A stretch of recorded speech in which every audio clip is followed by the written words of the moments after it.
भूतिया हलवाई। जगतपुर नाम के गांव में बिरजू नाम का एक मिठाई वाला रहता था। उसकी मिठाई पूरे गांव में मशहूर था। उसके दुकान पर एक आदमी आता है और बिरजू को बोलता है, अरे बिरजू भाई, जरा 2 किलो मिठाई पैक कर देना। हाँ भाई, अभी देता हूँ। ये लो भाई, तुम्हारे 2 किलो मिठाई। वो आदमी बिरजू पैसे देता है और वहाँ से चला जाता है। बिरजू की दुकान के ठीक सामने ही भोला की भी मिठाई की दुकान थी, लेकिन गांव के सभी लोग बिरजू की मिठाई की ही तारीफ करते थे। इसकी वजह से भोला बिरजू पर बहुत गुस्सा होता था। वो बोलता है, लगता है ये गांव के सभी लोग पागल हो गए हैं। जब देखो तब बिरजू की ही मिठाई की तारीफ करते रहते हैं। और एक मेरी दुकान है, मेरे दुकान पर इंसान तो दूर मक्खी तक नहीं आता है। मन तो करता है कि उसकी मिठाई में जाकर जहर मिला दूं। तभी भोला के दुकान पर उसका दोस्त कालू आता है और बोलता है, अरे भोला भाई, क्या हुआ? तुम अकेले अकेले क्या बड़बड़ा रहे हो? कुछ नहीं भाई, मैं तो बस अपनी किस्मत को कोस रहा था। देखो न कालू भाई, मैंने उस बिरजू से पहले अपनी दुकान खोली है, पर सुबह से बस 2-4 ही ग्राहक आए हैं। ऐसे ही चलता रहा तो मेरी दुकान बंद हो जाएगी। तभी कालू बोलता है, अरे भोला भाई, तुम बुरा ना मानो तो एक बात बोलूं? भोला बोलता है, हाँ हाँ बोलो, क्या बोलना चाहते हो तुम? तभी कालू बोलता है, तुम चाहे जल्दी अपनी दुकान खोलो या देर से, तुम्हारी दुकान पर 2-4 ही ग्राहक आएंगे, क्योंकि तुम्हारी मिठाई में वो बात नहीं है जो बिरजू की मिठाई में है। दूसरों की मिठाई में जहर मिलाने से पहले अपनी मिठाई को बिरजू से बेहतर करो, फिर देखो कैसे कमाई होती है। इतना बोलकर कालू वहां से चला जाता है। भोला बोलता है, कालू बात तो ठीक ही बोल गया, पर अपनी मिठाई की स्वाद कैसे बढ़ाऊं? क्या डालूं उसमें? फिर शाम हो जाती है और भोला अपनी दुकान बंद करके अपने घर चला जाता है और घर जाकर फिर से बड़बड़ाने लगता है। वो बोलता है, ना जाने बिरजू अपनी मिठाई में क्या मिलाता है, जो कि सभी लोग उसकी मिठाई की काफ़ी तारीफ करते नहीं थकते। मेरा तो मन करता है कि अभी जाकर उसकी दुकान में आग लगा दूं। तभी उसकी पत्नी ज्योति वहां आ जाती है और बोलती है, अजय क्या हुआ? किसकी दुकान में आग लगाने जा रहे हो? भोला बोलता है, उस बिरजू की, उसी की वजह से मेरा पूरा धंधा चौपट हो गया है। बस उसी की दुकान में आग लगाने की सोच रहा हूँ। मेरा तो मन करता है उस बिरजू की सारी मिठाई में जाकर जहर मिला दूं। उसकी पत्नी बोलती है, हाँ तो देर किस बात की, ये लो जहर की बोतल। भोला बोलता है, अरे ये जहर की बोतल कहाँ से लाई तुमने? कोई अक्ल वक्ल है कि नहीं? मुझे जेल भेजना चाहती हो क्या? ज्योति बोलती है, जी आप भी ना कुछ भी बोलते रहते हैं। कोई जहर वहर नहीं है इस बोतल में। इस बोतल में एक तरह का केमिकल है जो किसी भी खाने का स्वाद खराब कर देती है। बस आपको बिरजू की मिठाइयों में ये केमिकल मिलाना होगा। भोला बहुत खुश होता है और बोलता है, अरे वाह, क्या दिमाग पाया तूने, पर मैं ये सब करूँगा कैसे? ज्योति बोलती है, क्या जी, अब ये भी मुझे बताना पड़ेगा। तो आप क्या करोगे? ये लो बोतल और खुद ही सोचो ये सब कैसे करना है। फिर ज्योति वहां से चली जाती है। फिर अगले दिन भोला मौका देखकर बिरजू की दुकान पर जाता है और बोलता है, अरे बिरजू भाई, ये बात तो सच है कि तुम्हारी मिठाइयाँ बहुत ही स्वादिष्ट होती है, तभी तो आसपास के गांव के सभी लोग तुम्हारे पास से ही मिठाई खरीदते हैं। बिरजू बोलता है, अरे भोला भाई, ये सब तो ऊपर वाले की मेहरबानी है। तभी भोला बोलता है, अरे बिरजू भाई, मुझे दुकान के अंदर से कुछ गिरने की आवाज़ सुनाई दिया, जरा अंदर जाकर तो देखो, कहीं कोई चूहा वहा तो नहीं? बिरजू बोलता है, मुझे तो कोई आवाज़ सुनाई नहीं दिया, पर फिर भी मैं जाकर देखता हूँ। बिरजू दुकान के अंदर जाकर देखता है, पर उसे वहाँ पर कुछ गिरा हुआ नहीं दिखा और ना ही कोई चूहा। जैसे ही बिरजू दुकान से बाहर निकलता है तो वो भोला को उसके मिठाइयों पर बोतल से केमिकल डालते हुए पकड़ लेता है और भोला बोलता है, ये तुम क्या कर रहे थे? अच्छा, अब मैं समझा। अब समझ में आया कि ये भोला हलवाई आज इतनी अच्छी अच्छी बातें क्यों कर रहा है। ये क्या डाल रहे थे तुम मेरी मिठाइयों में? क्या हुआ, कुछ बोलते क्यों नहीं? लगता है तुम्हें पुलिस के पास ले जाना ही पड़ेगा।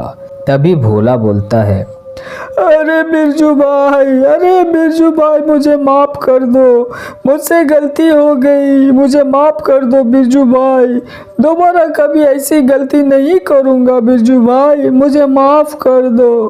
तभी बिरजू बोलता है, हाँ ठीक है, इस बार मैं तुम्हें छोड़ देता हूँ, मगर फिर कभी तुमने ऐसा किया तो सीधा पुलिस के पास ले जाऊंगा और जेल में डलवा दूंगा।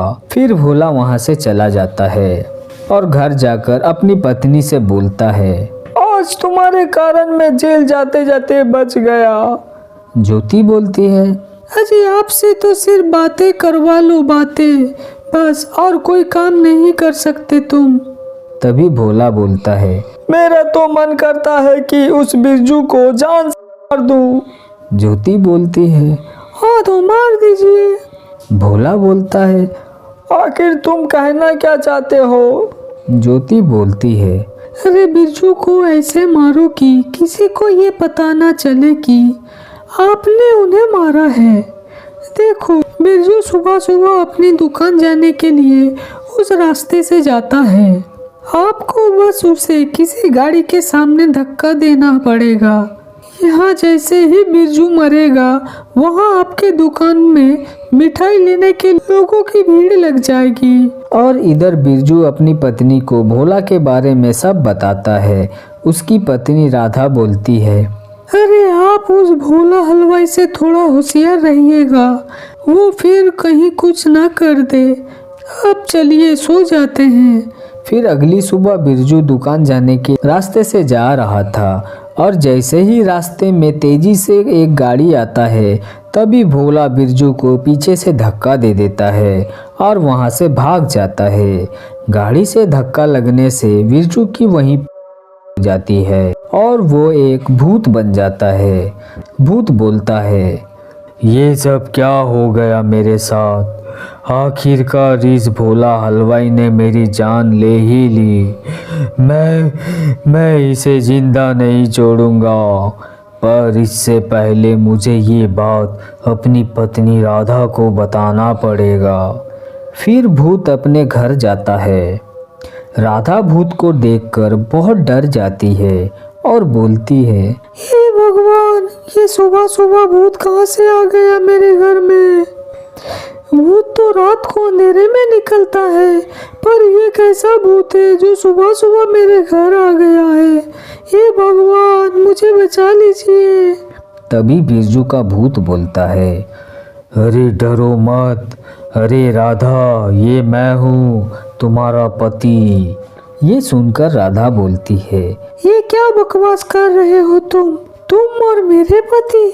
तभी भूत बोलता है, हाँ, मैं तुम्हारा पति हूँ, तुम्हें ऐसे यकीन नहीं होगा। फिर भूत बिरजू के रूप में आ जाता है और बोलता है, क्यों राधा, आप तो यकीन आया ना कि मैं ही तुम्हारा पति हूँ? राधा बोलती है, हाँ, ये क्या हो गया आपको? ये सब क्या हो गया आपको? फिर बिरजू राधा को सारी बातें बताता है। सारी बातें सुनकर राधा बोलती है, हे भगवान, ये सब क्या हो गया?